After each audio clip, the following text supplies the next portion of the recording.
Good afternoon, everybody. This is Candace Lord from Integrated Fitness of Dover. And today for our Wellness Wednesday, we are super lucky to have Miss Carrie Jose from CJ Physical Therapy and Wellness. I personally have been working with Carrie for 6 or 7 years now, and everybody I have ever sent to her has been very, very happy. She has been doing this since 2002. She has 2 physical therapy degrees, is a comprehensively certified Pilates instructor, not just your weekend warrior Pilates instructor, but like the real deal. She's also certified in dry needling and has a specialty certification in mechanical diagnosis and treatment. Dry needling is where it's at. If you've never had it, you should definitely call Carrie. So today we are talking about back pain and why so many people have back pain and what we can do about it. So Carrie, take it away.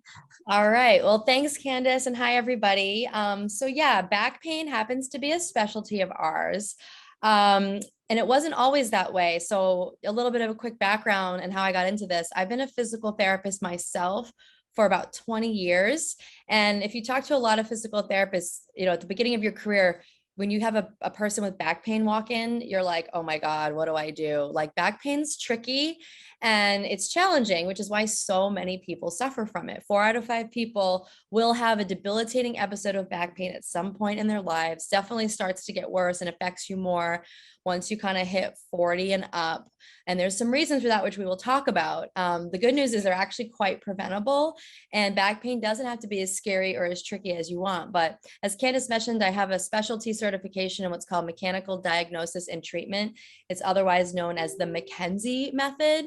And when I discovered that about 10 years into my career, that's what really helped me to have a much deeper understanding of why people get back pain and how to help people get through it. Not only to help people get rid of it, but our focus is to help people keep it on. And we really teach people how to take care of it on their own. Because at the end of the day, back pain is normal and it does impact you. I mean, because it's related to age, it's related to habits, it's related to a lot of postures and just everyday activities, which is why it affects so many people as they're older. Because by the time you're 40 or 50, you've had 40 and 50 years on this earth to do things. And we're habitual creatures. We have jobs, our modern day lifestyles just lead us to doing things that eventually have slow wear and tear, not just on our spines, but all our joints. But the spines get affected. And I'll explain a little bit why that happens. But that's kind of why so many people have it. And that mechanical diagnosis certification is basically kind of what it sounds. 80% of all back pain is what we call mechanical, which means it's not coming from, it's not from arthritis. It's not from like something that is, quote, wrong with you. It's not, quote, structural. There might be structures involved that irritate you and cause you pain, but they're not the cause. So we can kind of get into that, but that's just a quick little background of back pain. But Candace, I can keep talking, or do you have specific questions for me? No, I mean, I'm just going to let you go. But I mean, I'm 37. Don't tell anybody. But I mean, I've come to you with back pain and shoulder pain and all kinds of pain.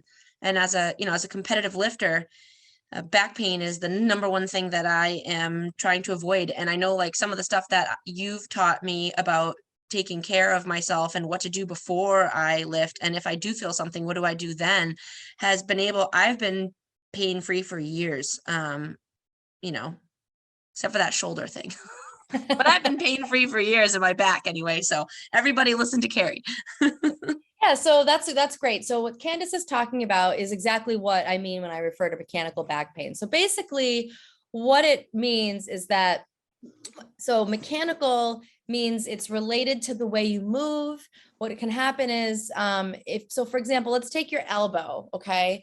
Everybody knows that you should be able to straighten and bend your elbow, but, and you'll notice that pretty quickly when suddenly you can't. Like maybe if you've ever kind of slept on it really funny, when you go to move it, it might be hard to straighten. It might be stiff because you had it bent for so long.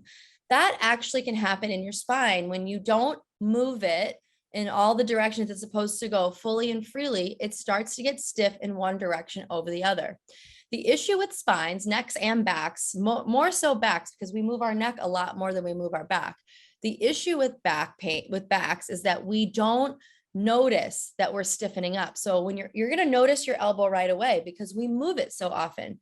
You just don't notice it in your back. So because most of our lives are spent bent over, sitting, especially if you do an activity like powerlifting, you're bending a lot.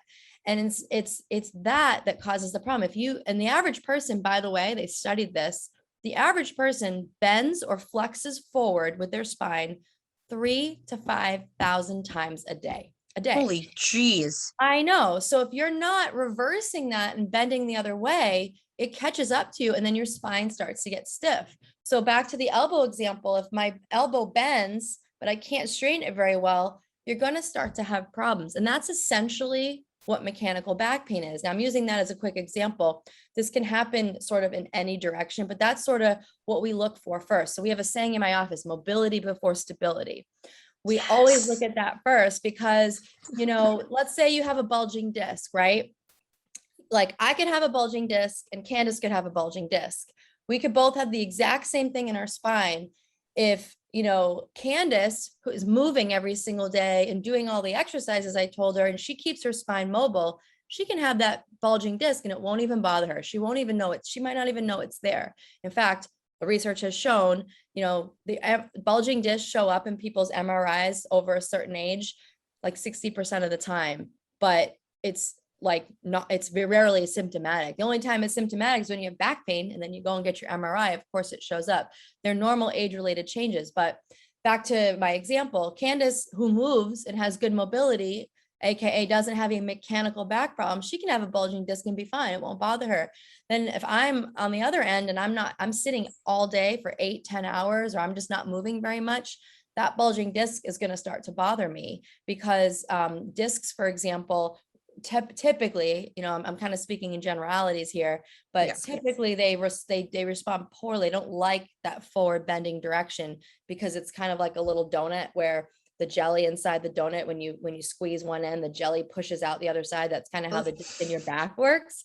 And so that pressure starts to happen slowly over time. And then if it bulges just enough, it can press on your nerve. But the secret is if you can move, you can take that pressure off on your own. You don't have to go in and surgically cut it out. But that's kind of what happens with back pain all the time. A lot is it's mechanical, it's related to movement. A lot of times it's related to mobility.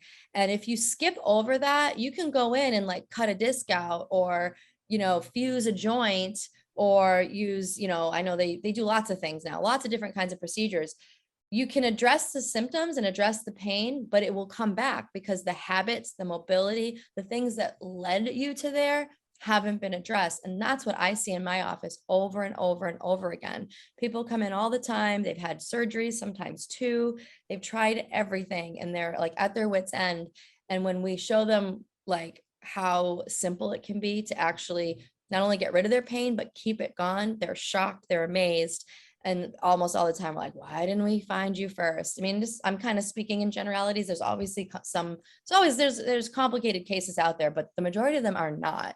80% of the time, your back pain is going to be what we call mechanical, which means the best treatment for it is movement. Now you need someone who knows what they're talking about to like figure it out and know which. We literally prescribe movement as if it were medicine.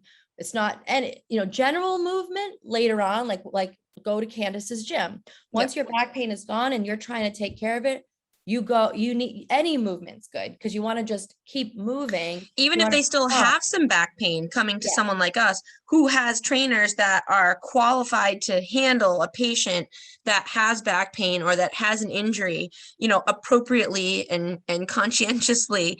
While they're working with you, that's like even the double team, because you're going to prescribe things like stretching and mobility. You're going to prescribe things like strengthening certain areas of the body, strengthening the glutes, strengthening the core, opening up the chest, working on your postural muscles. Like those are things that you do through Pilates. And those are things that we can do also with weight training. And it's unfortunate that so many people with back pain, the first thing they get prescribed is rest and some kind of a painkiller. Yep. Just take lots of ibuprofen and rest it. And it's like, no, don't do that. Go do walk and do some gentle yoga. I mean, all that back pain I had for years, all I had to do was basically upward dog over and over and over and over and over. So now I do it when I get out of bed, and I do it at the office sometimes, and I do it before I go to bed, and it has helped immensely. And it was, for me, one little thing, like you said. Yeah. And the biggest problem, what we do a lot is we really educate people, because what kind of what you said, if you're naturally in the health field and you're a mover, you might not be as sensitive to pain, but pain is scary, and people don't understand always what pain means or what it's telling their body. So the natural response is, oh, that hurts, I better not do it. And sometimes that's the worst thing you can do. It's if educated properly and you're working with someone who knows what the pain is telling you, pain gives you a lot of information. That's actually how we figure things out. We look at how you respond to movement, what your pain tells us. Does it get better the more you do something? Does it get worse? Does it move around? All those things actually guide us into what that prescriptive movement needs to be for you. And once people understand how their pain behaves, their stress comes down. They are not afraid to move anymore because they know, oh, I know what that means. If I do this, it'll take it away. It's like you get your own little on-off switch for pain. And it's so empowering when you can do that, because you can do more things. Because number one, if you do get hurt or you feel a tweak in your back, you know how to recognize it sooner, and you know how to take care of it, so it doesn't turn into this long-lasting, debilitating thing.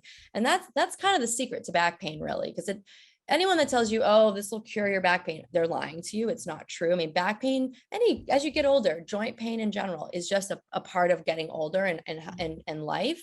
That's not the problem. It's how you deal with it and how you approach it. That's more of the problem.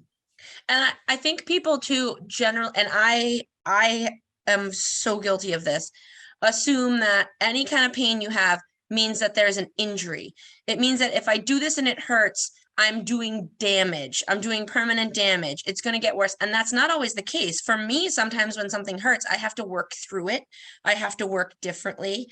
I would take a step back, do a couple of, my shoulder thingies back here, and then go try it again. And to understand that, of course, you shouldn't just push through every pain you have and not talk to a professional about it. But just because you have pain doesn't mean that there's even necessarily a problem in that area. I mean, how many people have back pain due to, because it's a referral pain from somewhere else in the body? So what can people do? What's like some of your biggest tips and tricks to avoid back pain?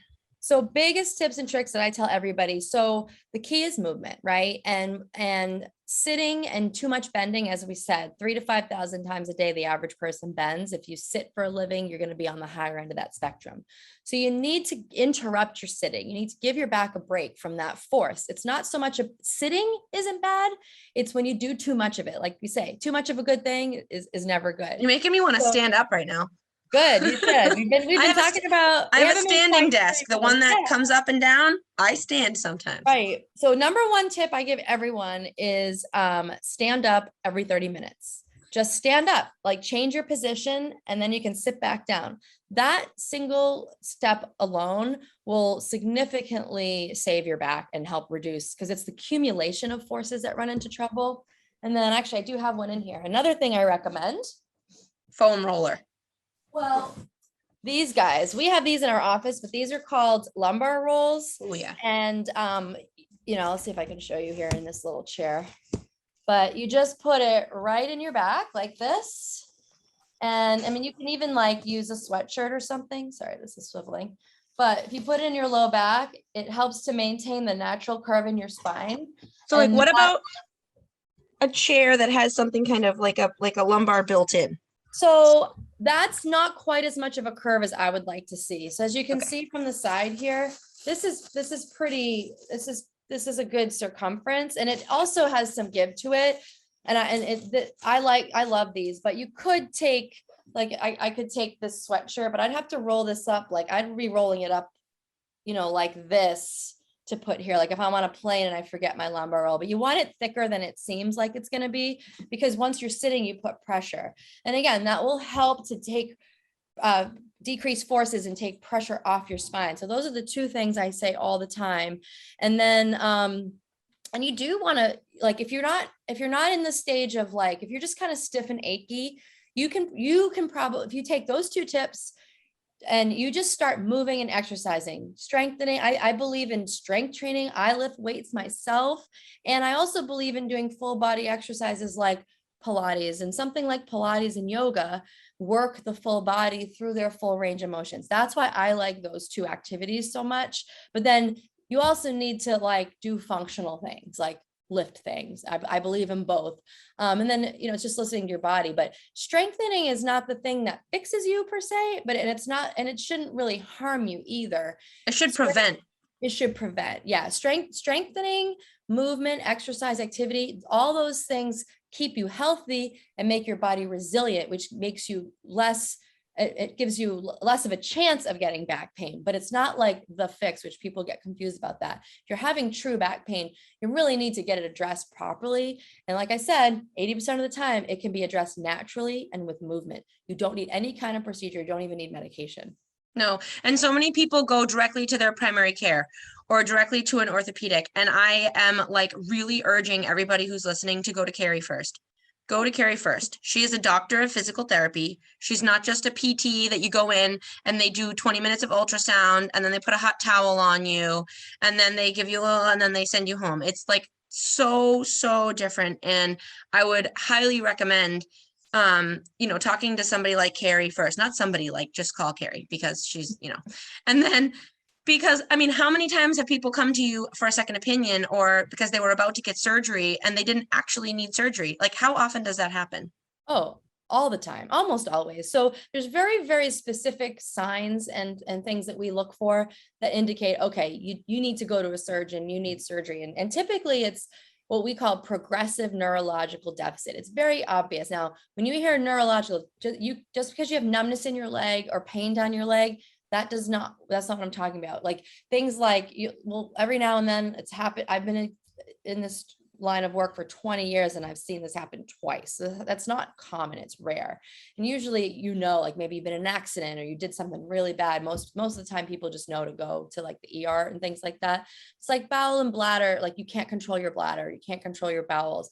You're getting worse by the minute. Like these are obvious signs. You go into a doctor, but these are rare.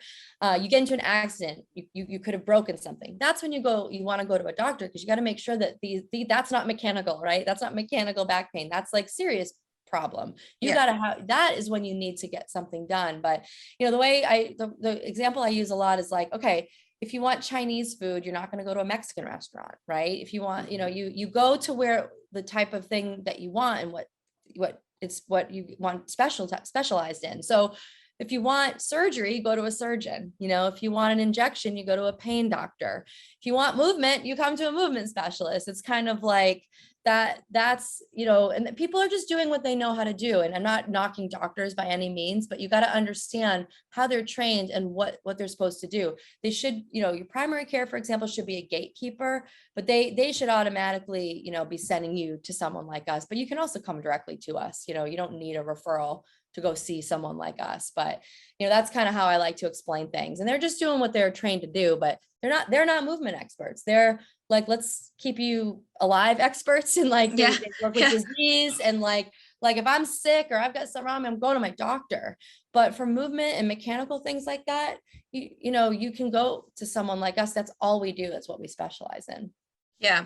And I wanted to say, when you were mentioning yoga and Pilates, it's really important that you don't just go to any Pilates class. If you are a member of like a big gym and they have like Pilates on the calendar for that day, like those are the ones, especially if you're prone to back pain or already have back pain and you're looking for movement to make it better, I would be very cautious of going to a large class like that or going to somebody who, what we call the weekend warrior.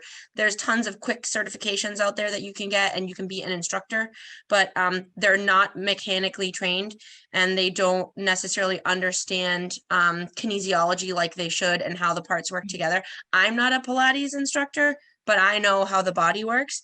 And so it's really important that you go to like a very highly qualified and certified Pilates instructor, and yoga too. Ask if they have a 200-hour cert. Do they have a 1,000-hour cert? Or did they go get a weekend certification? Because you can get more injured and you can really push yourself beyond what's appropriate for your, current physical fitness level. And a lot of those instructors won't know or won't be able to cue you properly or be able to kind of pull you back and show you the modifications that you require. So also, if you want Pilates, CJ Physical Therapy and Pilates, okay? And if you want yoga and if you're interested in yoga, the two of us know, plenty of studios that we can recommend you to in the area, or even get some private yoga classes from me, just on the basic foundations of yoga, and then that will probably give you the confidence to go to a class or something like that. So yeah, absolutely. is there anything else, like what is like a myth versus fact on back pain? Do you have any of those? Those are fun. Let me think. Myth versus fact. So this is going to kind of sound a little funny, contradictory.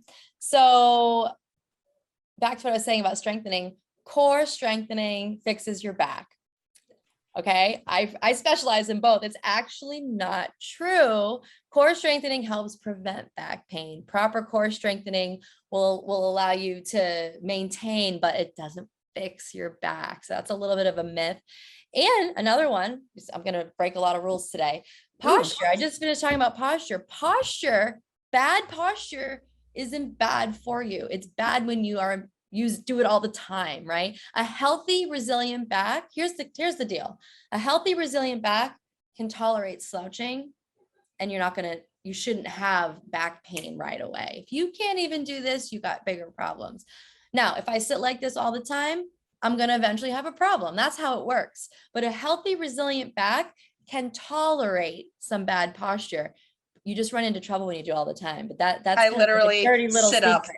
I've been like sitting up this whole. Oh my gosh, she's gonna check my posture. If you were to have one takeaway from me today, the key is movement, mobility, variety. That's what our joints like. That's what your spine likes. Strengthening and all that really does come later. And that's where people really get it wrong, I think, and get confused. Cool. So takeaways from today, I would say most back pain is mechanical. Most back pain doesn't require a primary care, and I think should be checked by somebody like you first before you go to a primary care, because they tend to just shift you to places you don't need to be. You gotta stay moving, and a little bit of pain is okay, but you should know where and why and how to prevent it. Yeah, you want to learn how your pain behaves. That's the key.